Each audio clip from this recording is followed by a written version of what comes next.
Itu pertanyaan basic yang seharusnya jangan ditanyakan. Saya mau melamar auditor, apa sih tujuan audit? Tanya Google.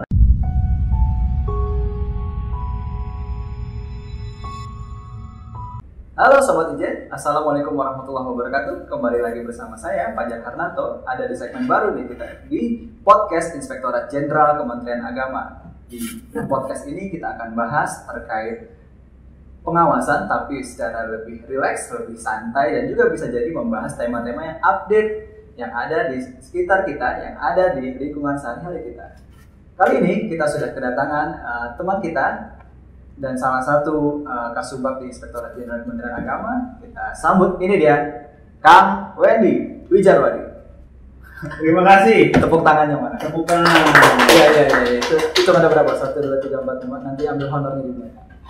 Oke, siap. Terima kasih Mas Fajar untuk podcast perdana ya. Perdana ini podcast nih Kang Wendy. Sebetulnya teman-teman ini pasti yang udah pernah ikut tes CPNS pasti udah pernah lihat nih. Orang-orang ataupun beliau ini warawiri di BKN kemarin ya. Yang paling seksi repot adalah beliau. Oke Kang, ini kan kita ada di segmen perdana. Kita inginnya sih membahas terkait yang relax-relax aja, yang santai-santai aja gitu kan. Tapi kita juga menangkap sinyal-sinyal dari teman-teman yang kemarin ikut tes CPNS itu kayaknya udah mulai gelisah nih gitu, ya kan? Mau tahu hasilnya kapan lagi sih gitu. Ada lagi ujian-ujian seleksi bidang ya, Seleksi kompetensi bidang. Seleksi kompetensi bidang, SKB ya. Kapan sih itu?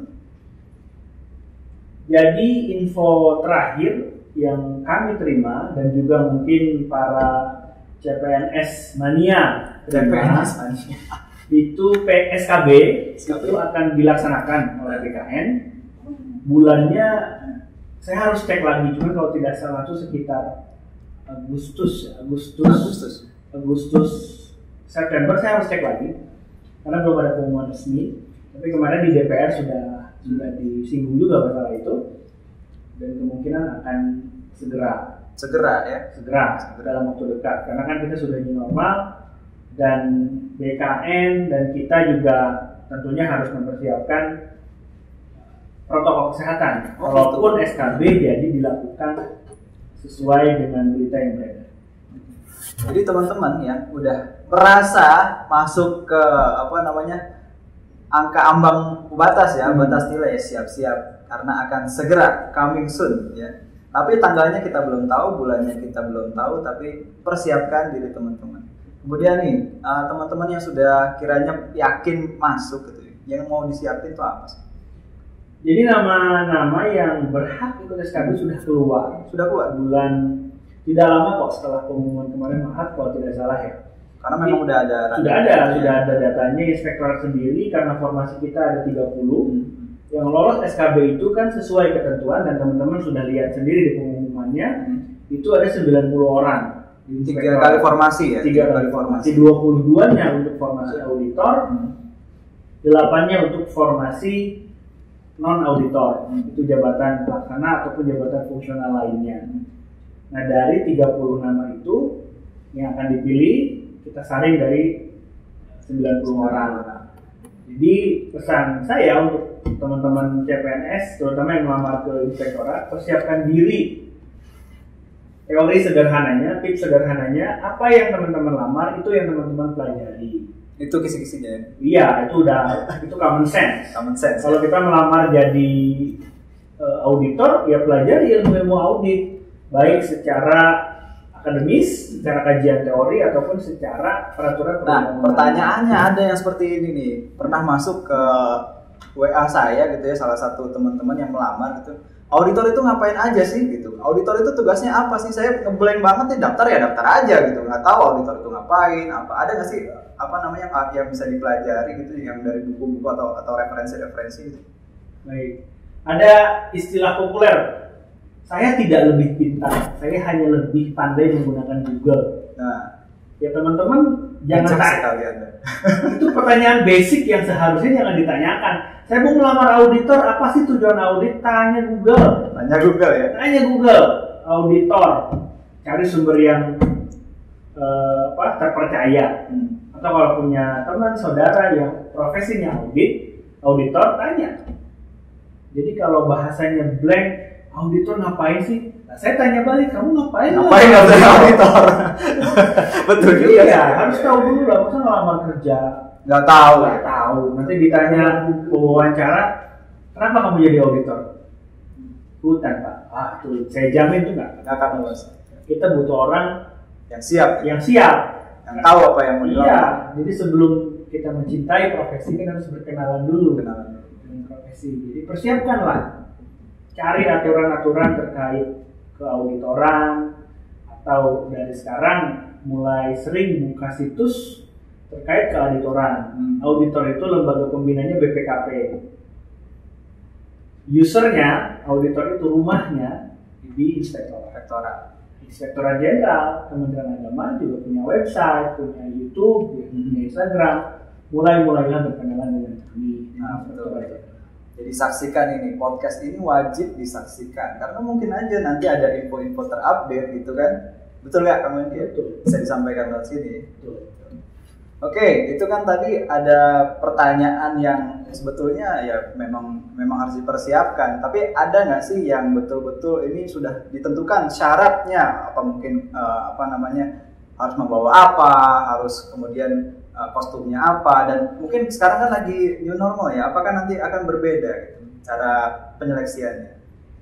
Yang jelas sampai saat ini belum ada pemberitahuan resmi baik dari BKN selaku panitia pengadaan CPNS tingkat nasional maupun dari Biro Kepegawaian di Sekretariat belum ada secara resmi. Tapi kita sudah bisa bayangkan SKB di zaman kenormalan baru itu seperti apa.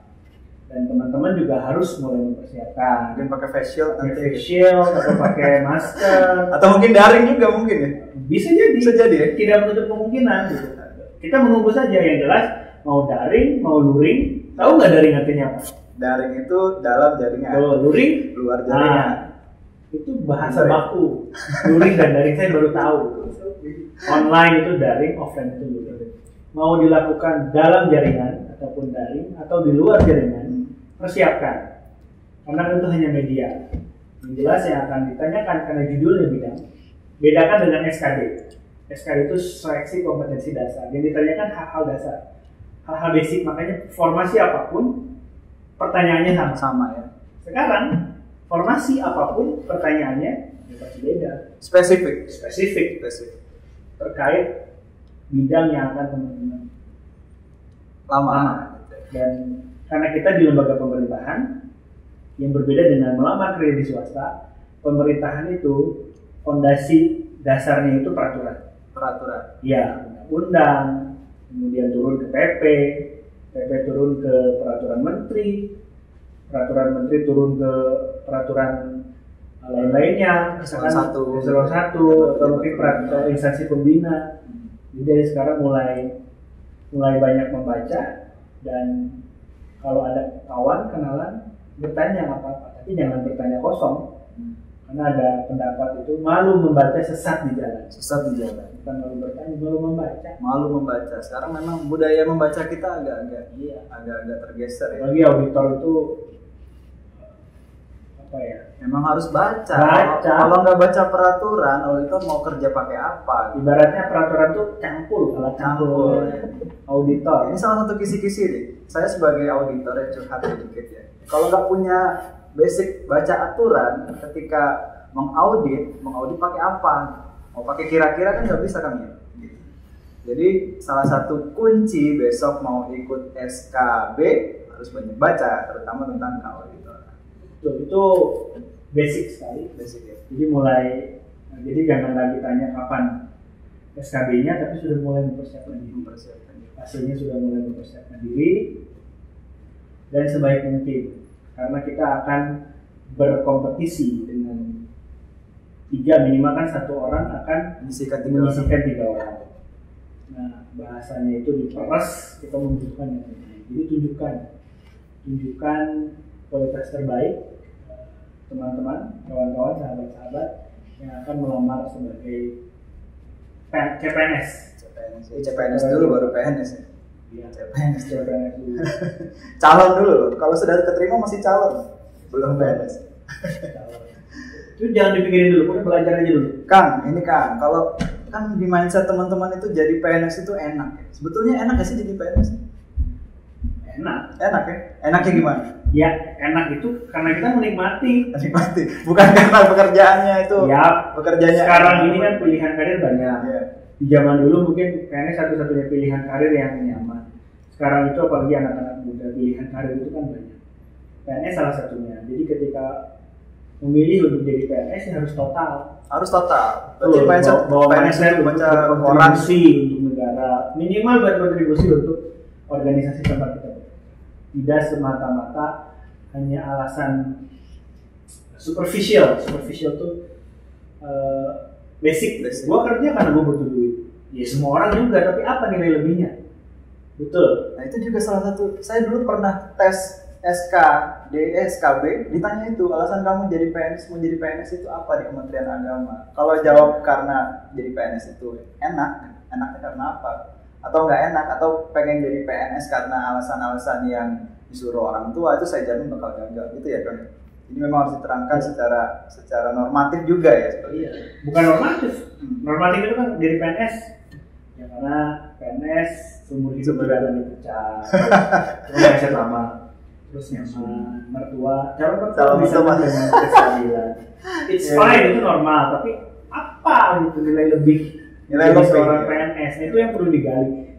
Jangan-jangan ditanya loh nanti wawancaranya. Betul juga. Saya dulu waktu tes PNS saya ditanya itu. Saya ditanya. Oh, ditanya saya ya? ditanya. Iya, itu kan pertanyaan dasar. Kalau di bahasa Inggris itu saya sering menemukan satu pertanyaan yang mudah tapi gampang. Mudah tapi susah dijawab. Mudah tapi susah. Kan kita sering bertanya begini, what are you doing? Kamu lagi ngapain? Ada satu pertanyaan lagi, why you do what you do? Kenapa kamu melakukan apa yang kamu lakukan? Kenapa kamu memilih melamar? Itu pertanyaan kenapa itu bisa menentukan ya. Filosofis harus dijawab. Kenapa? Kalau bagaimana cara melamar PNS itu kan. Tapi kenapa melamar PNS? Kenapa menjadi auditor? Kenapa menjadi analis kepegawaian? Itu harus dipikirkan teman-teman. Kenapa ya? Jangan sampai dijawab dengan hal yang tidak sesuai ya. Kalau saya bilang tidak sesuai. Iya. Dengan itu jawaban menentukan kualitas diri lah setidaknya untuk tahapan wawancara. Kualitas itu tercermin dari jawaban-jawaban kita ya. Oke, tadi balik lagi nih mindset jadi PNS itu kan dulu datang baca koran, minum kopi, absen pulang, dapat gaji. Sekarang kayak gitu nggak sih? Tidak ya? Transisi. Tapi tidak, karena sekarang ada PP 30 tahun 2019 itu penilaian kinerja PNS. Jadi di zaman term kedua Pak Jokowi memang ada penekanan khusus untuk reformasi birokrasi, kemudian efisiensi birokrasi.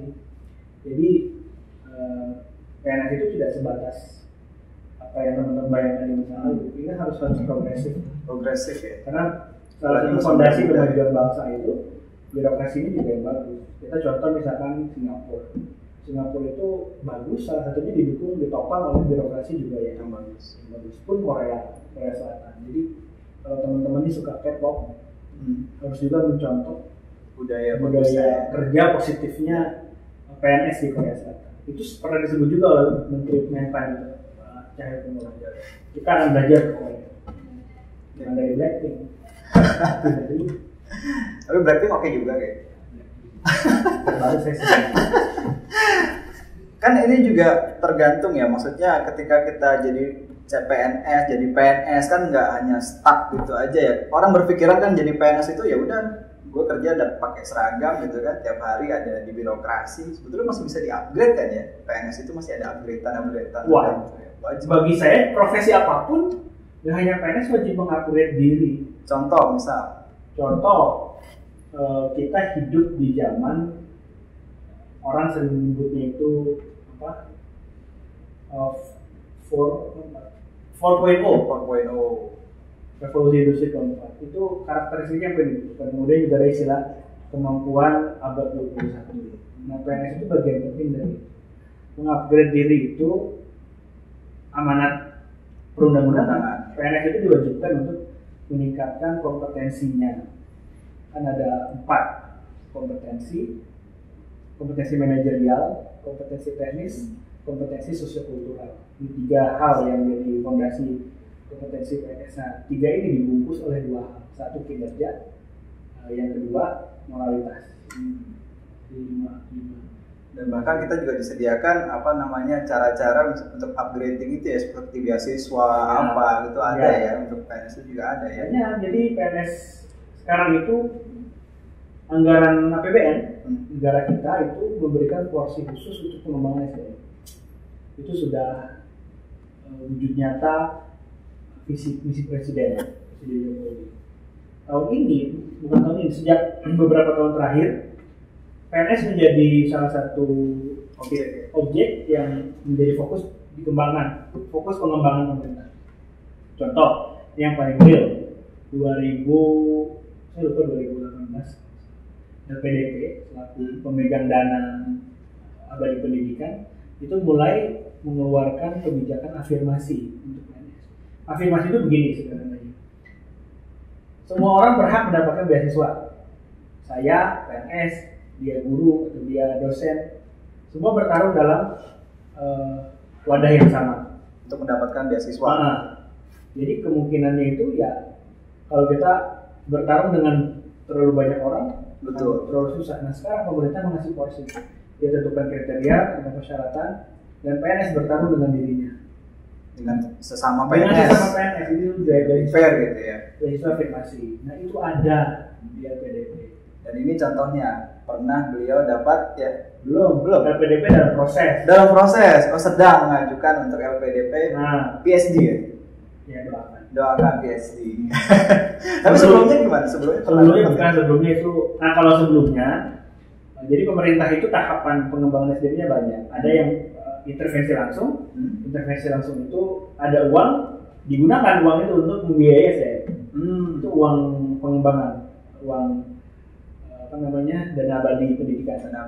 Nah dulu zaman Pak SBY, pendekatan yang ditempuh beliau itu ada yang langsung tapi tidak sebesar sekarang karena mungkin fokus pembangunannya beda. Tapi beliau waktu itu menandatangani kerjasama dengan, contoh ya yang saya terima itu dengan Presiden Obama waktu itu.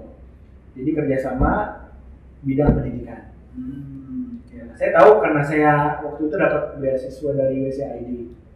Jadi ada andil Presiden SBY waktu itu. Jadi dia membuka keran. Oke silakan kita kerjasama pendidikan dan fokusnya 4 untuk pendidikan, pendidikan, kesehatan, lingkungan, ekonomi. Nah saya waktu itu di angkatan saya yang PNS itu mewakili kementerian yang ada.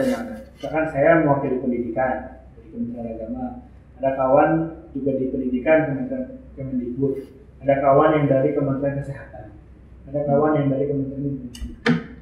Oke, jadi itu nggak menutup kemungkinan kita untuk berkembang ya. Jadi PNS itu nggak stuck ya, nggak gitu terima gaji pensiun gitu, enggak ya. Jadi memang jangan terlalu nyaman dengan pekerjaan. Arti nyaman itu begini, udahlah saya gini juga dapat gaji sama itu. Karena kalau bahasa hadis itu mohon dikoreksi Pak Kiai Hendi, mayoritas tanpa hukum dinas, betul ya? Manusia terbaik itu yang bermanfaat. Nilai manfaat itu yang seperti apa kan beda-beda. Ada yang memacu dirinya. Pokoknya saya itu kan begitu.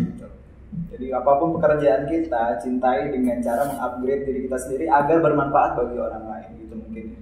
Oke, sampai sini dulu mungkin podcast kita di kesempatan perdana ini. Terima kasih buat Kang Wendy selaku Kasubag Kepegawaian. Kita masih new normal jadi nggak boleh salaman. Oke, sampai jumpa lagi kesempatan. Wassalamualaikum warahmatullahi wabarakatuh. Ciao.